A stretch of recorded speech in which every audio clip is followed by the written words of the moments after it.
semua, Assalamualaikum warahmatullahi wabarakatuh. Perkenalkan, saya Novita Dwi Lestari, NPM 21130-21018 dari Program Studi Pendidikan Matematika, Fakultas Keguruan dan Ilmu Pendidikan, Universitas Lampung. Pada video kali ini, kita akan belajar dan membahas bersama terkait materi kesebangunan yang ada pada kelas 9 di semester 2. Sebelumnya, apakah kalian pernah mendengar atau tahu terkait materi kesebangunan? Nah, untuk mengetahui dan lebih memahami terkait materi kesebangunan, jangan lupa disimak videonya sampai akhir ya. Nah, adik-adik, untuk capaian pembelajaran pada materi kesebangunan yaitu, di akhir fase D, peserta didik dapat menjelaskan sifat-sifat kesebangunan pada segi 3 dan segi 4 dan menggunakannya untuk menyelesaikan masalah. Adapun tujuan pembelajaran dari materi kesebangunan, kalian diharapkan yang pertama, dapat menjelaskan syarat-syarat kesebangunan, yang kedua, dapat menentukan panjang sisi dan besar sudut yang belum diketahui pada bangun datar yang sebangun, yang ketiga, dapat menyelesaikan masalah di kehidupan sehari-hari dengan menggunakan konsep kesebangunan. Nah, adik-adik, sebelum kita membahas mengenai konsep kesebangunan, coba kalian perhatikan permasalahan berikut. Sebuah pohon yang mempunyai tinggi 8 meter berada di depan sebuah gedung. Pada saat yang sama, bayangan gedung berhimpit dengan bayangan pohon seperti tampak pada gambar di bawah. Jika kita ingin mengetahui tinggi gedung tersebut tanpa mengukurnya secara langsung, konsep matematika apa yang bisa kita gunakan untuk menyelesaikan permasalahan tersebut? Dan bagaimana cara menyelesaikannya? Untuk menjawab pertanyaan tersebut, mari kita pelajari mengenai konsep kesebangunan. Setelah kalian memahami konsep kesebangunan, kalian akan dengan mudah menjawab pertanyaan tersebut. Nah, pertama-tama kita harus tahu dulu, apa sih kesebangunan itu? Dua bangun datar yang mempunyai bentuk yang sama disebut sebangun. Tidak perlu ukurannya sama, tetapi sisi-sisi yang bersesuaian sebanding atau proporsional dan sudut-sudut yang bersesuaian sama besar.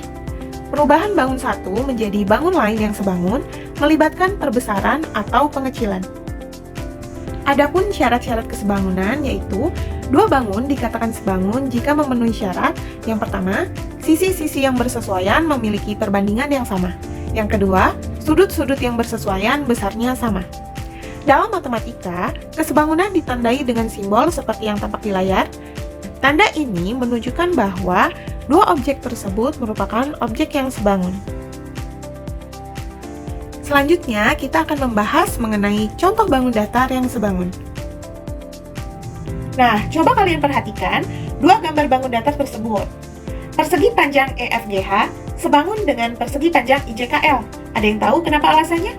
Ya, karena kedua persegi panjang tersebut memenuhi dua syarat kesebangunan, yaitu yang pertama, sudut-sudut yang bersesuaian sama besar, dan perbandingan sisi-sisi yang bersesuaian senilai. Jadi, kedua persegi panjang tersebut adalah sebangun. Berikut adalah contoh soal yang pertama. Coba kalian perhatikan dua gambar bangun datar tersebut. Diketahui bahwa bangun ABCD dan EFGH adalah sebangun. Pertanyaannya, tentukan A. nilai X derajat, Y derajat, dan Z derajat. B. tentukan panjang sisi EF, BC, dan HG. Nah, adik-adik, yuk kita kerjakan bersama-sama soalnya.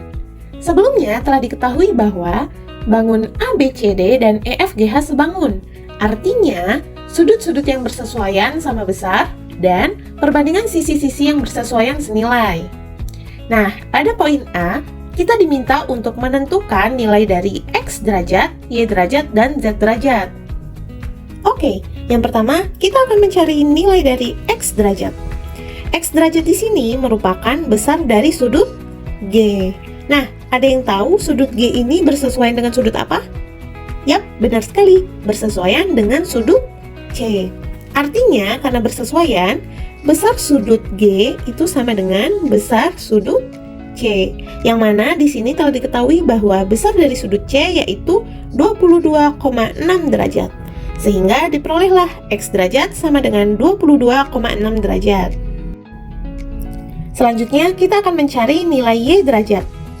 Nah, nilai Y derajat di sini bisa kita dapatkan dengan mengurangkan jumlah dari seluruh sudut segi 4 ini dengan sudut-sudut yang diketahui. Hayo, ada yang masih ingat tidak jumlah dari seluruh sudut dalam suatu segi 4? Jawabannya adalah 360 derajat. Sehingga Y derajat itu sama dengan 360 derajat dikurang 90 derajat dikurang 90 derajat karena di sini A dan B siku-siku, dan dikurang sudut C-nya yaitu 22,6 derajat. Sehingga diperolehlah nilai Y derajat itu 157,4 derajat. Nah, yang terakhir kita akan mencari nilai dari Z derajat. Z derajat di sini merupakan besar dari sudut H. Nah, di mana sudut H ini bersesuaian dengan sudut D. Nah, D ini kan besar sudutnya Y derajat. Dan kita sudah memperoleh di perhitungan sebelumnya, yaitu Y derajat sama dengan 157,4 derajat. Sehingga karena sudut H bersesuaian dengan sudut D, jadi besar sudut H sama dengan besar sudut D, yaitu 157,4 derajat. Nah, jadi diperolehlah nilai dari X derajat yaitu 22,6 derajat. Nilai Y derajat sama dengan 157,4 derajat. Begitu pula dengan nilai Z derajat yaitu 157,4 derajat. Untuk poin B, kita diminta untuk menentukan panjang dari sisi EF, BC, dan HG. Nah, sebelum itu, kita harus tahu dulu perbandingan sisi yang bersesuaian dari kedua segi 4 tersebut. Nah, jadi sisi-sisi yang bersesuaian yaitu EF per AB sama dengan FG per BC sama dengan GH per CD sama dengan HE per DA. Oke, yang pertama kita akan mencari panjang EF.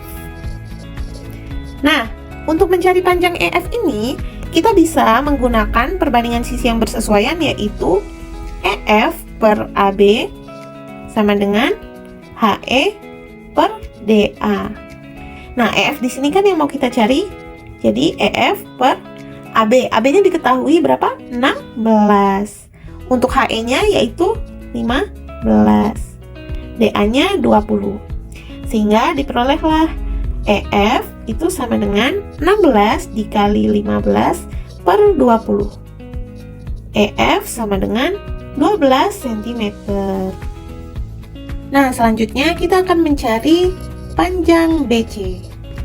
Nah, untuk mencari panjang BC ini, kita bisa menggunakan perbandingan sisi yang bersesuaian yaitu FG per BC sama dengan HE per DA.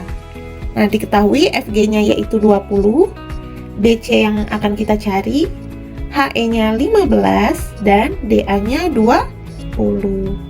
Sehingga BC sama dengan 20 dikali 20 per 15. Diperolehlah BC sama dengan 26,67 cm.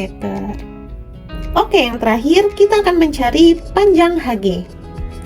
Nah, untuk mencari panjang HG ini, misal kita buat garis bantu HO di sini, sehingga terbentuklah segitiga siku-siku HOG, di mana panjang HO itu sama dengan panjang EF, dan panjang FO sama dengan panjang EH.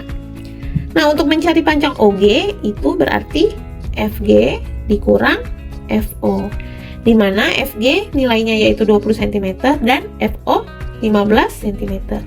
Jadi diperoleh OG itu sama dengan 5 cm.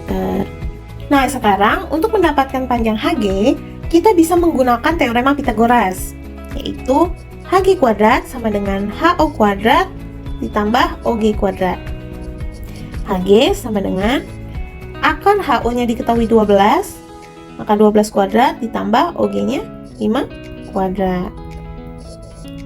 12 kuadrat yaitu 144 dan 5 kuadrat yaitu 25.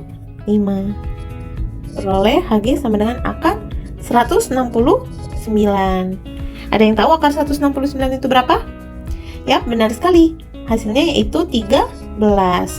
Maka diperolehlah panjang HG yaitu 13 cm. Jadi diperolehlah panjang EF yaitu tadi 12 cm, panjang BC sama dengan 26,67 cm, dan yang terakhir panjang HG sama dengan 13 cm. Oke, yang selanjutnya ada contoh soal kedua. Pada siang hari yang cerah, satu regu pramuka mendapat tugas menghitung tinggi sebuah tiang tanpa harus memanjat. Mula-mula diambil sebatang tongkat yang panjangnya 160 cm. Kemudian, tongkat tersebut didirikan tegak lurus di atas tanah rata. Anggota pramuka yang lain menghitung panjang bayangan tiang dan panjang bayangan tongkat. Ternyata diperoleh panjang bayangan tiang yaitu 375 cm dan panjang bayangan tongkat 80 cm. Pertanyaannya, tentukanlah tinggi tiang tersebut. Berikut adalah langkah penyelesaiannya. Jika diilustrasikan, situasi dalam soal tersebut akan tampak seperti pada gambar. Misalkan, tinggi tiang adalah H dan bayangannya 375 cm. Sedangkan, tinggi tongkat 160 cm dan bayangannya adalah 80 cm. Karena kedua segitiga di atas adalah sebangun, maka sisi-sisi yang bersesuaian sebanding, sehingga diperolehlah H per 160 sama dengan 375 per 80. Maka H sama dengan 375 dikali 160 per 80. Diperolehlah nilai H sama dengan 750 cm. Jadi diperoleh tinggi tiang bendera adalah 750 cm. Oke, untuk menambah pemahaman kalian terkait materi kesebangunan, saya sudah menyiapkan latihan-latihan soal yang tersedia pada video part 2. Saya telah mencantumkan link videonya pada description box di bawah. Semangat selalu ya belajarnya. See you to the next video.